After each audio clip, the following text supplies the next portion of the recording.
Nos últimos 10 anos, mais de 80% dos fundos de gestão ativa perderam para os seus benchmarks de referência, geralmente fundos passivos, possivelmente comprados em ETFs. É isso que diz o estudo da Spiva, parte aqui da fundação do S&P, e esse estudo cobre diversos países em diversos períodos. Hoje a gente vai falar do estudo atualizado, que pega já o ano de 2024 fechado em relação ao mercado brasileiro.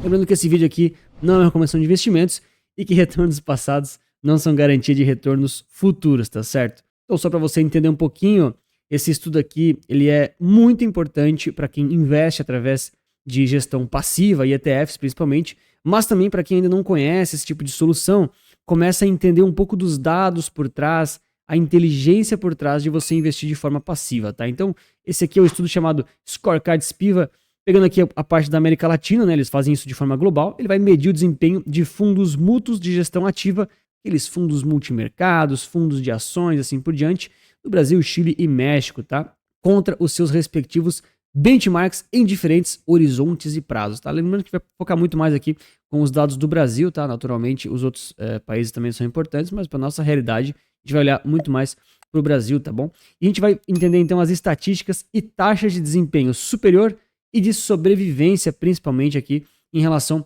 a esses fundos de gestão ativa, tá certo? Bom, e já comenta aí para mim se você faz stock picking e consegue bater os índices, ou se você foca na sua vida cotidiana, no seu dia a dia, no seu trabalho, na sua família, e se contenta com os retornos dos ETFs. Querendo ou não, são muito bons. Então a gente já começa aqui com um destaque aqui com o fechamento de 2024 que eles dão, falando que teve muita volatilidade, teve queda, teve muita dispersão entre os dados, mas eles já adiantam, né? De todas as categorias, perderam para o benchmark num horizonte de 10 anos. Ver quadro 1. Esse é o quadro 1. Então aqui a gente tem o percentual de fundos da América Latina superados pelo seu benchmark. Então cada barra dessas é um ano, ou melhor, né, um período de análise, tá certo? Então a gente tem 1 ano, 3 anos, 5 anos e 10 anos, cada barrinha dessa, tá? A gente vai focar muito mais nos dados do Brasil, então são esses primeiros gráficos aqui, ok? Nada contra o pessoal do Chile e do México, mas a gente não vai analisar muito eles por conta aqui do, enfim, os dados serem mais de casa, tá certo? Então, olhando aqui de cara, né, o que a gente percebe? Renda variável Brasil, a gente vai olhar de novo, né? O percentual de fundos que foram superados pelo seu benchmark. Ou seja, aqui, quando a gente olha renda variável Brasil, tanto para 1 ano, 3, 5 e 10 anos, a gente tem aqui mais de 80% dos fundos, olha só, sendo superados pelo seu benchmark. Isso é renda variável, tá bom? Quando a gente pega aqui fundos large cap, muda um pouquinho, que já está segmentado um pouco mais, tá bom? Mas ainda assim, eles têm aqui um fechamento muito próximo também dos 80%, né? Não sei se vocês conseguem ver, acho que dá para ver bem, né? 80% tá aqui, olha só, e a gente vai passar a linha, vamos dizer assim, né? Passou uma linha dos 80%, né? Muito bem. Quando a gente considera aqui, então, os fundos de Mid e Small Cap Brasil, que é essa terceiro agrupamento aqui de dados, né? A gente percebe que já tem um cenário diferente, tá? Aqui eles estão muito mais próximos dos 60% que são superados pelo benchmark, pelo menos ali no curto e médio prazo, e no longo ele volta acima de 80%, tá? Mas pelo menos é uma leitura interessante para a gente perceber que talvez de fato exista um pouquinho mais de espaço, pelo menos no curto prazo, para Mid e Small Caps, tá bom? Aí você está entrando num viés um pouco mais de tradear, porque esses são mercados muito mais voláteis e também o prazo é muito mais curto. Mas ainda assim, é o que nos demonstra aqui, parece que o mercado ele é um pouco menos eficiente para esse tipo de mercado nesses prazos, tá? Mas não tem jeito, pegando aqui 10 anos de novo, cara, ele já está aqui acima dos 80, ele volta a ser eficiente quando a gente analisa prazos maiores, né? E por último aqui a gente ainda tem os mercados de renda fixa, né? Tanto corporativa, no caso de empresas, quanto títulos da dívida pública do governo, tá? Então esses aqui são as maiores oportunidades se você consegue realmente, efetivamente, né, tradear esse tipo de renda fixa e ter muita noção do que você está fazendo, você tem mais chance de conseguir bater o mercado, principalmente nos prazos mais curtos, tá?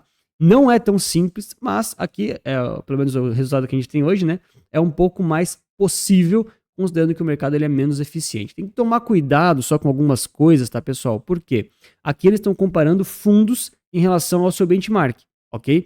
Um fundo de investimentos, ele consegue comprar e vender diversos papéis, diversas ações, diversos investimentos e não pagar imposto de renda, tá? É uma modalidade tributária do Brasil, né? Enfim, não adianta discutir, é assim que funciona, mas a pessoa física paga, tá bom? Então, mesmo que você está pagando ali 15%, que é o menor imposto de renda da maioria dos investimentos, né? Para renda fixa, geralmente é 22,5% no prazo de um ano, né? Mas beleza, vamos considerar que é 15%. Não quer dizer que você vai ter o mesmo resultado, porque você vai ter que recolher imposto. O fundo não, tá? Então tem que tomar cuidado com detalhes, mas a leitura ainda é que é muito mais possível esses fundos, enfim, estão mostrando isso, né? Bater o benchmark para títulos aqui de dívida corporativa e de dívida pública do Brasil, tá? Tem mais detalhes ainda, né? Por exemplo, a gente tá pegando aqui um cenário justamente com, enfim, a Selic vinha subindo muito no último ano, né? Teve toda uma esticada dela, teve aí desvalorização de muitos títulos atrelados à inflação, atrelado também aos pré-fixados. Então, muitas vezes a gente está pegando aqui uma movimentação que não estou falando que eles tiveram sorte, mas que esse dataset pode estar um pouco nichado numa condição de mercado específica, tá? Por isso que é perigoso você analisar o um ano para trás, porque um ano você pega um momento muito específico, às vezes, é um outlier, né? Pegar, por exemplo, 2020. Qual a volatilidade de 2020? Cara, foi altíssima. Agora, esse é o padrão do mercado? Não é. Tá? Então tem que tomar cuidado com algumas dessas questões, mas ainda assim, esse aqui é o cenário, pelo menos aqui, para esses fundos e para esses mercados, olhando muito mais para o Brasil, tá? De novo, pessoal, tem aqui o Chile e o México, o cenário muda um pouquinho aqui, tá? Mas no final das contas, para 10 anos, não tem jeito não, tá? É acima de 80% e a eficiência acaba vingando. Olha, não esquece de deixar o like, se inscrever aqui no canal para mais análises como essa. Eles vão fazer aqui alguns comentários em relação ao México, e aí aqui no Brasil eles têm alguns pontos que a gente pode falar um pouquinho mais, tá? Então o mercado brasileiro de ações encerrou 2024 território negativo, e aí o S&P Brasil BMI caiu 8%. O que é esse S&P BMI aí, né, Anthony? O que é isso? O benchmark não é o Ibovespa? O Ibovespa, ele é um índice se não me engano, da B3, né? E ele já tem uma metodologia que deve estar patenteado, não pode sair usando esse nome, tá? Então, o que as empresas fazem? Elas criam outro índice, que não é igual, mas que é parecido, tá bom? Às vezes é bem parecido, tipo, às vezes muda bem pouquinho, tá? O S&P Brasil BMI, ele historicamente falando, ele é um pouquinho pior que o Ibovespa, tá bom? O que quer dizer? Que o Ibovespa bate o S&P BMI. Ou seja, todos os fundos que a gente está olhando aqui, eles perderam para o Brasil BMI, aqui no S&P Brasil BMI, que é o benchmark desse estudo, e também do Ibovespa, tá bom? Então eles perderam dobrado, certo? Perderam mais ainda para o Ibovespa, tá? Mas podemos considerar que é bem parecido, tá bom? Pelo menos para facilitar aqui, não é ciência de foguetes. E aí eles já falam aqui que as large caps caíram 4,8% e as mid e small caps 15,4%, tá? Então olha só como aquela velha história, né? De que as small caps, elas sofrem mais em mercados de baixa, em mercados de crise. No caso, ano passado a gente teve bastante volatilidade, né? Receio fiscal, dólar explodindo. Então, tivemos uma queda aí de quase 5% nas large caps. O que são as large caps? As empresas muito grandes, né? As blue chips, os grandes bancos, Petrobras, essa galera aí. Tá? Já as small caps caíram aqui mais de 15%. Então, um triplo de beta, bem relevante para quem compra muito small cap. Eu não estou dizendo que é ruim, estou dizendo que sofre mais, é mais volátil, né? E eles já reforçam, né? 58% dos fundos ativos de mid e small caps perderam para o seu benchmark, aquele que caiu aqui, ó, 15%. E eles seguem batendo, né? Foram observadas taxas de desempenho inferior de 84,7% entre os fundos large cap e 83% entre os fundos de renda variável, tá? O que quer dizer isso? Quer dizer que large cap, os fundos estavam pegando apenas empresas grandes, né? Já os fundos de renda variável têm uma infinidade maior de produtos e ações para investir, tá bom? Os gestores ativos de todas as categorias, com exceção dos fundos Large Cap Brasil, tiveram um desempenho ainda mais fraco em relação aos seus benchmarks respectivos, no período ali de 10 anos ali, que se encerrou em 2024. Tá? Então, isso aqui é importante. Não adianta a gente só olhar o ano 2024 fechado, tá, pessoal? Porque também é sacanagem, né? Ano passado foi um ano difícil para a Bolsa, para muitos investimentos. Falando do Brasil de novo, tá? Não tô falando do mundo. Né? De novo, fiscal, dólar, aquela coisa toda. Então, não dá para dizer se só um ano, tá? Às vezes teve azar, né? Teve uma situação muito ruim, não dá para se avaliar o trabalho de alguém com um único ano, né? Ainda mais quando o ano é um outlier mesmo, tá? Então a gente sempre olha para 5, 10 anos, né? E no caso, o 10 anos é uma janela móvel, tá? Então eles atualizaram aqui o estudo, entendeu? É isso que eles querem dizer com essa frase, tá? Então as taxas de desempenho inferior nesse período foram de 93%, 79% e 86% praticamente, nas categorias aqui de fundos de renda variável, fundos large cap e fundos mid and small cap. Tá? Então teve aqui essa ordenzinha, essa sequência, né? Mas basicamente todo mundo aqui tá perdendo aqui com 80% e alguns muito mais do seu índice ali respectivo. Falar do Chile aqui, fala renda fixa, ok. Aqui eles falam justamente esses pontos que foi um ano um pouco mais negativo, né? Eles comparam o Latin America BMI e o S&P World Index. Então, o que eles estão, o que quer dizer isso daqui? Eles estão comparando aqui, né? A América Latina versus o mundo, né? É que nem você pegar lá os ETFs da BlackRock, por exemplo, né? O MSI, né? Que é um concorrente, ok? Não é a mesma coisa, mas é um dos concorrentes que existe. Pessoal, o mercado é isso, né? Sempre tem concorrente, até para criar índice, né? E lá você tem o ACWI, que pega o mundo todo, por exemplo, e também você tem lá o América Latina, né? Então você consegue segmentar os mercados dessa forma, as regiões, se está desenvolvido, se não está e assim por diante. Cara, índices são coisas muito importantes, tá? Se tem uma coisa que no mercado financeiro vai continuar tendo e que as IAs vão usar muito, são índices. Os índices vão ficar mais inteligentes, obviamente, mas índices serão cada vez mais comuns, falados, úteis, utilizados e farão parte da vida de todo mundo, tá, cara? Essa é uma das coisas que não vai dar para fugir muito. E aí eles comparam aqui, né, o ano passado, ok? Um desempenho de um ano mais ou menos. Então, enquanto o mundo, na média, subiu 20% aqui quase, cara, a América Latina caiu 25%, tá? Então, isso aqui é muito ruim, né? O desempenho relativo aqui, assustador, né? E demonstra o sofrimento desses mercados, tá? Aí eles dão aqui um pouco de detalhe em relação a essas quedas, né? Eles reforçam aqui que o Chile, por exemplo, teve uma performance um pouquinho melhor, né? Ele conseguiu ficar aqui quase em 10%, tá? Já o Brasil BMI, que é o Brasil Ampla, tipo um Ibovespa, né?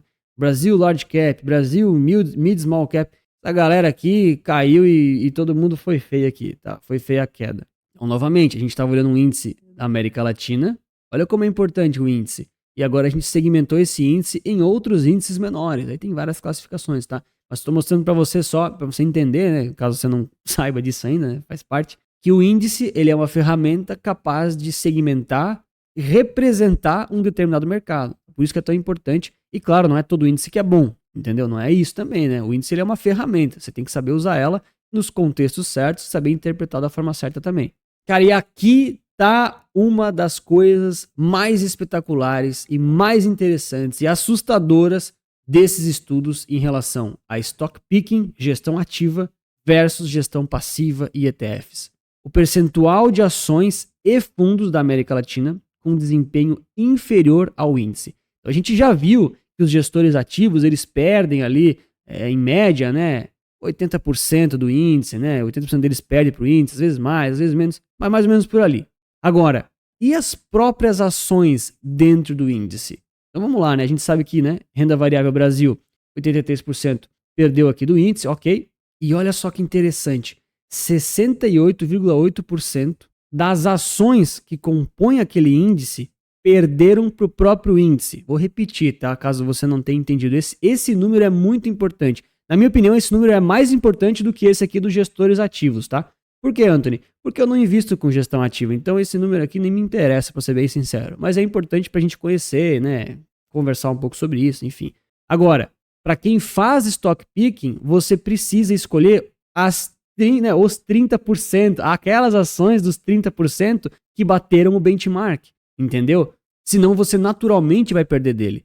Essa aqui é a informação desse gráfico, tá? Então, vou arredondar aqui para 70%, né, para ficar um pouco mais, 70% das ações que compõem um benchmark, por exemplo, Ibovespa, perderam pro Ibovespa. No caso aqui é o S&P BMI, mas é parecido. Cara, isso é um número assustador, porque se você não investir naqueles 30% que deram certo, você vai perder para o índice. Ontem, mas 30% é relativamente tranquilo de achar as melhores. Eu pego ali as mais famosas, eu pego as blue chips, né? Cara, se você tem um método, tá bom, tranquilo. Esses gestores ativos aqui, que com toda certeza não são burros, cara, o cara que é gestor de um fundo, gestor ativo, essa pessoa, ela pode ser várias coisas. Várias coisas. Você pode não gostar dela, o cara pode ser de esquerda, direita, mas essa pessoa não é burra. Esse cara não é trouxa, ele sabe o que tá fazendo. E ele não consegue bater o índice. Eu sempre falo esse tipo de coisa, pra gente não achar que é simples, é só ir lá e fazer.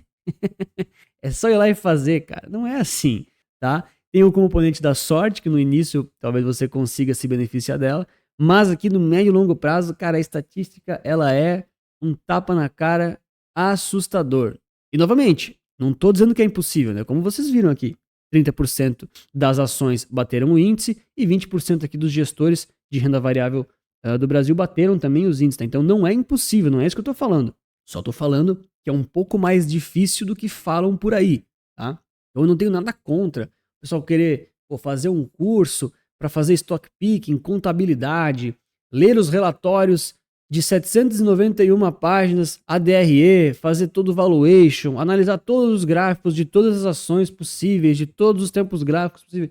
Não estou dizendo que isso não funciona, mas estou dizendo que é difícil você fazer isso de forma consistente e realmente a fim de bater os índices. Estou dizendo que é difícil, cara.